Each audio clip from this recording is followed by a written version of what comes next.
Oke, hari ini kita akan mengendarai mobil Toyota Land Cruiser ZX tahun 2010. Ini adalah mobil dengan bermesin 4600 cc V8 yang mampu menghasilkan tenaga 304 horsepower dan torsi maksimal 439 Nm yang disalurkan ke transmisi otomatis yang bisa dengan ada simulasi 6 percepatan untuk menggerakkan 4 roda. Bisa dilihat di sini ada pengendaliannya H4 dan L4, di mana kalau misalnya H4 ini untuk mengutamakan kecepatan dan L4 untuk mengutamakan torsi. Ini adalah mobil unit CBU Jepang. Jadi kalau misalnya kalian lihat interiornya, di sini masih banyak yang menggunakan tulisan-tulisan bahasa Jepang ya, yang kita juga nggak tahu cara bacanya. Ini walaupun mobil tahun 2010, tetapi banyak sekali teknologi yang disematkan di mobil ini. Kita bisa lihat banyak sekali tombol-tombol yang memanjakan tangan. Ini AC-nya dual climate untuk penumpang depan, dan juga di belakang ada AC dual climate juga untuk penumpang baris kedua. Untuk baris ketiga mengikuti settingan AC dari baris kedua ya. Nah, secara singkat ini adalah untuk pengendalian head unit, ini adalah untuk pengendalian AC, menaikkan dan menurunkan suhu. Kemudian ini adalah untuk mengendalikan entertainment dalam mobil, volume. Kemudian untuk mode entertainment, apakah radio, disk, dan media lainnya. Nah, karena ini mobil yang memang digunakan untuk off-road, jadi kita bisa melihat banyak sekali settingannya ya. Ini untuk tenaga, kemudian ini untuk settingan suspensi. Sekarang kita di mode comfort, kemudian ada mode sport, ini di tengah-tengah. Kemudian ini juga ada mode untuk menaikkan atau menurunkan suspensi. Jadi kalau misalnya sedang di dalam kota, Anda ingin menggunakan settingan mobilnya lebih rendah, Anda bisa menggunakan lebih rendah. Tetapi ketika Anda berada di jalan off-road, Anda membutuhkan ground clearance yang baik, maka Anda bisa menaikkan settingan suspensinya. Kemudian ini juga ada untuk settingan tenaga mesinnya jika digunakan dalam off-road.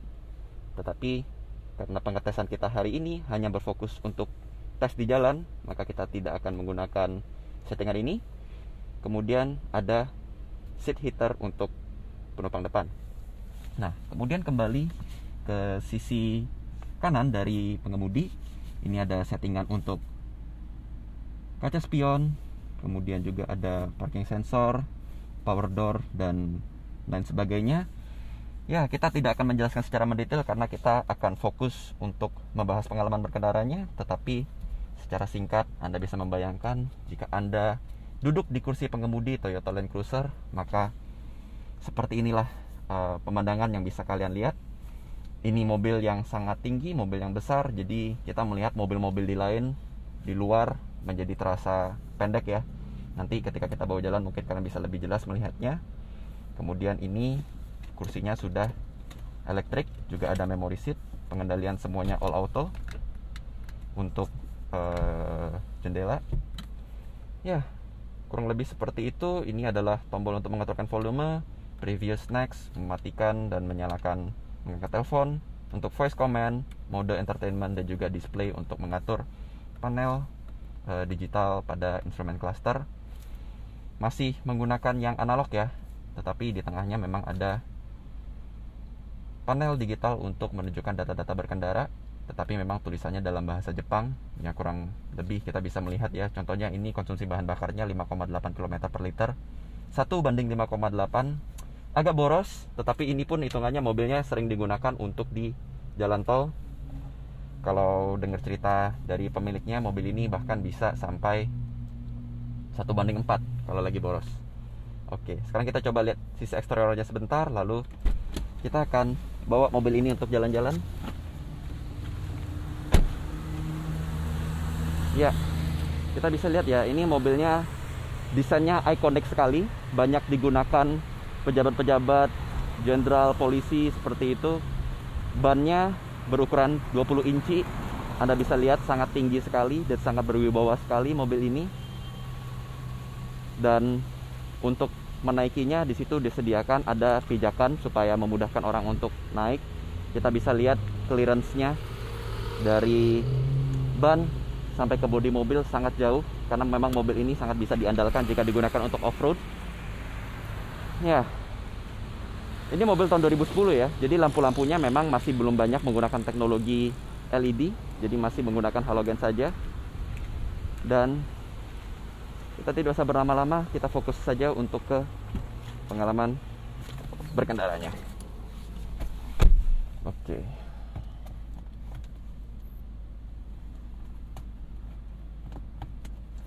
Sekarang kita masuk mode power, settingan suspensi comfort. Kita masuk ke gigi D. Rem tangan masih pakai otot. Kita pakai seat belt. Kemudian kita kemudikan mobil ini.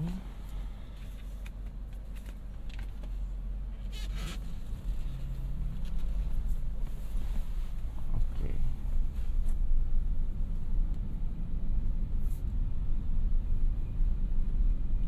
Kalau bisa dilihat juga di sini ada settingan untuk sunroof, kemudian lampu, kemudian di sini ada tempat kacamata. Ya, tapi kita kembali fokus untuk merasakan pengalaman berkendaranya. Satu hal yang mungkin Anda langsung sadari adalah betapa tingginya mobil ini, sehingga mobil-mobil di luar itu terasa pendek. Ya, ini settingan kursinya saya sudah turunkan supaya angle-nya juga kalian lebih enak dalam menyaksikan. Kesan pertama dalam membawa mobil ini adalah gasnya terasa sangat enteng dan halus. Jadi tenaga itu tersalurkan dengan sangat baik. Cuma memang mobil ini terasa sekali berat, terutama ketika kita mengerem. Rem itu harus betul-betul Anda injak agak dalam, baru betul-betul inputnya masuk. Karena kalau misalnya cuma inputnya pelan, untuk mobil seberat ini dengan ukuran ini, maka Anda membutuhkan jarak yang sangat panjang agar bisa berhenti secara sempurna atau mengurangi kecepatan sesuai dengan yang Anda butuhkan. Jadi itu memang plus minusnya dalam menggunakan mobil yang besar dan berat. Tetapi enaknya adalah karena permukaan bannya lebar, kemudian settingan suspensinya bisa diatur untuk mode comfort atau mode sport, sehingga kenyamanan mobil ini sangat baik. Getaran dari jalan itu hampir tidak terasa. Tentu masih ada, tapi jika Anda bandingkan dengan, ya nggak usah jauh-jauh lah, misalnya mobil di depan ini, tentu beda. Rasanya sangat berbeda. Kemudian kita coba tes untuk tenaganya.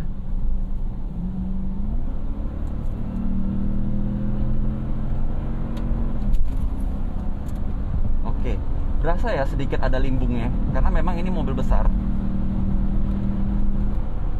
Oke, sudah di 120 km per jam, padahal tadi jalannya menanjak dan sedikit menikung. Ya, ini kita coba tes jika di dalam tol. Rasanya masih enak kalau untuk cruising dan berakselerasi. Tetapi sebagai contoh, jika kita ingin bermanuver dengan mobil ini, mungkin Anda harus lebih berhati-hati. Kenapa? Karena mobil ini ukurannya besar dan berat, sehingga aspek limbungnya itu terasa. Khawatirnya itu bisa mengganggu konsentrasi Anda dalam mengendalikan mobil ini. Nah, lalu enaknya adalah kalau misalnya kita menggunakan mobil seperti Land Cruiser, bisa ada bunyi-bunyiannya seperti itu. Jadi Anda jika ingin menerobos di jalan, orang akan lebih mau kasih jalan gitu ya. Sekarang kita coba tes akselerasinya. Ini gampang sekali, kita tidak terasa getaran di mobil dan tenaga mesinnya masih tersalurkan dengan sangat baik, tetapi kecepatannya tadi udah 140 saja gitu.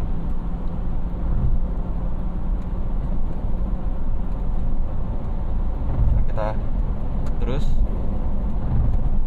di kecepatan 130 km per jam, RPM-nya masih di 2000.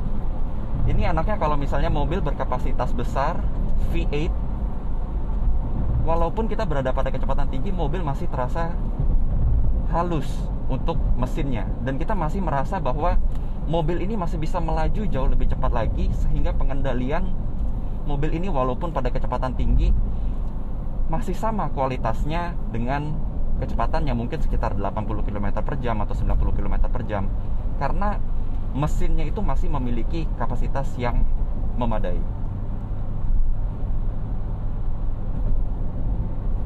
Sekarang kita cruising di kecepatan 100 km per jam. Putaran mesin hanya 1500 untuk kecepatan 100 km per jam, yang mana itu memberikan Anda ketenangan dalam kabin, karena getaran dari mesin itu tidak begitu terasa karena putarannya rendah. Jika pada mobil pada umumnya, itu juga merupakan suatu pertanda bahwa mobil itu memiliki keiritan bahan bakar yang baik, karena mobil yang bergerak pada putaran mesin rendah itu berarti mobilnya tidak bekerja terlalu keras. Nah, tetapi karena mobil ini kapasitasnya 4600 cc, walaupun Anda melaju pada kecepatan sedemikian, tetap terasa borosnya. Sekarang masih di 5,8 km per liter karena kita memang dalam perjalanan di tol. Ya, terasa ya tinggi sekali.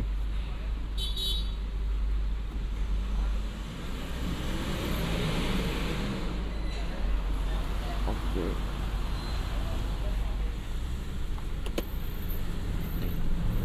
Kita tes akselerasi lagi. Cuma memang mobil ini kalau Anda berakselerasi itu harus hati-hati, karena kembali lagi remnya tidak bisa sepakem mobil kecil atau mobil sedan atau mobil yang ringan. Karena mobilnya berat, maka butuh daya cengkraman yang lebih berat lagi juga untuk bisa mengurangi kecepatan mobil ini atau untuk bisa berhenti dengan sempurna. Tetapi mengumpulkan kecepatan dan berakselerasi terasa sangat mudah. Betul-betul mencapai kecepatan di atas 100 km per jam itu bisa ditempuh sangat effortless.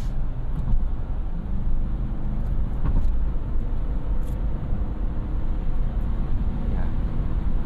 Anda lihat kita di kecepatan di atas 100 km per jam, tetapi speedometernya itu naiknya masih tetap cepat aja begitu.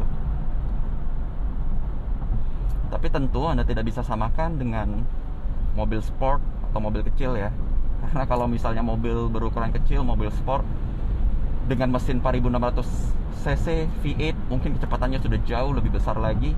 Tetapi ingat, tujuan mobil ini adalah sebagai mobil SUV, mobil berat, bisa digunakan dengan sangat baik untuk off-road, karena settingan suspensinya, ketinggiannya, bobot bannya, semuanya itu memang diatur untuk menjelajahi semua medan. Ya, ini kalau kita cruising. Kita coba gas lagi. Sayang ya, jalur sebelah kanan sedang ditutup, sehingga kita tidak bisa lebih leluasa untuk menguji seberapa cepat mobil ini dapat melaju pada pengetesan kita kali ini. Tetapi kita coba jalani saja. Kita dalam perjalanan menuju BSD.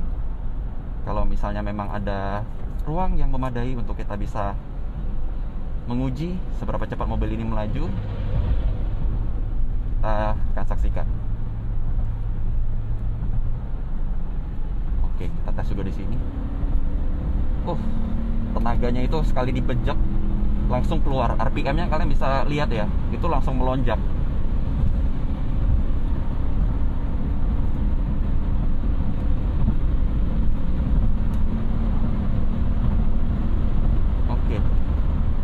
Udah mau mentok ya. Ternyata speedometernya itu cuma sampai di 180 km per jam. Jadi tadi kita di 160 udah mau mentok. Nggak tahu, mungkin kalau kita ada ruang yang lebih lebar lagi kita bisa coba mentokin ya.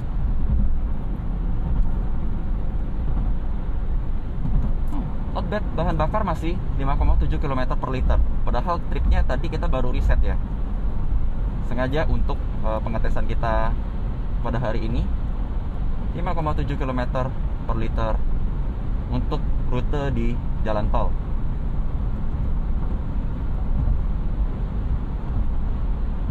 Sekarang kita cruising saja dulu. Enaknya mobil besar, mobil nyaman, kapasitas besar adalah 130 km per jam. Terasa sangat santai. Cruising itu benar-benar kalau seperti mobil biasa itu seperti kita cruising di kecepatan 90 atau 100. Padahal sebetulnya kecepatan kita itu 130. Jadi orang kalau misalnya pakai mobil ini pada kecepatan tinggi suka nggak sadar, ternyata kecepatannya sudah tinggi sekali.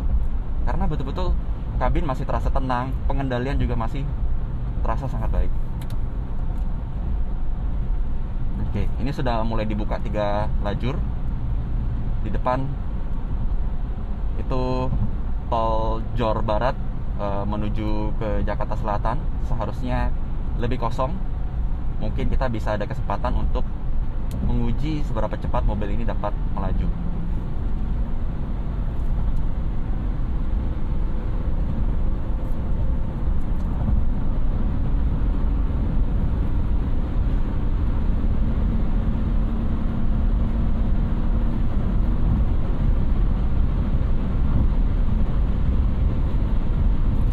Sangat tenang. Raungan mesin itu tidak berasa, nggak seperti kalau kita mobil sport yang tiba-tiba langsung mobilnya meraung untuk bisa mengumpulkan kecepatan. Kalau ini ya kita betul-betul melaju aja. Oke, kita harus mengerem.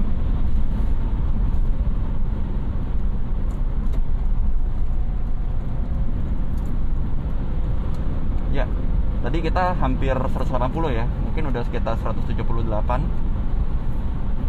Ya, kurang lebih seperti itu impresi berkendara kami.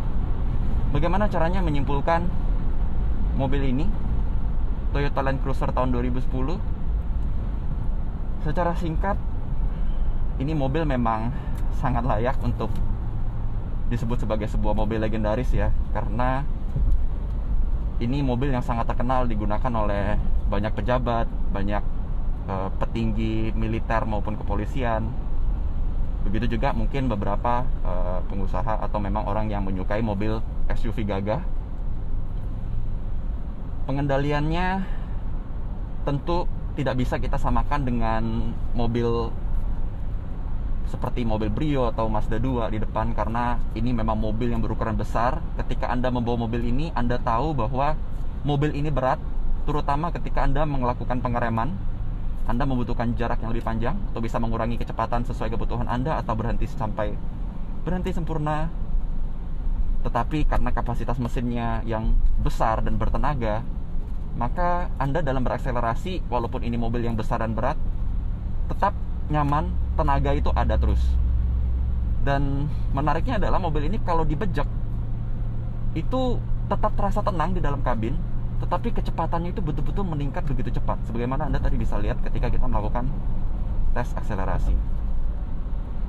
Mobil ini berada di rentang harga 1 miliaran. Tentu dari sisi interior, ya banyak disematkan teknologi-teknologi canggih, tetapi memang ini sudah bahasa desain interiornya Toyota zaman dulu ya, dan sangat khas ini desainnya Toyota. Ini panel-panel soft touch, ya di sini keras, tetapi memang hampir semua permukaan yang bisa Anda sentuh itu banyak soft touch-nya dan hanya bagian-bagian tertentu yang terdiri dari plastik-plastik keras, which is fine, karena plastik kerasnya itu pun terasa solid, nggak yang kelatak-kelatak gitu, tapi ini kayak yang betul-betul berasa tebal.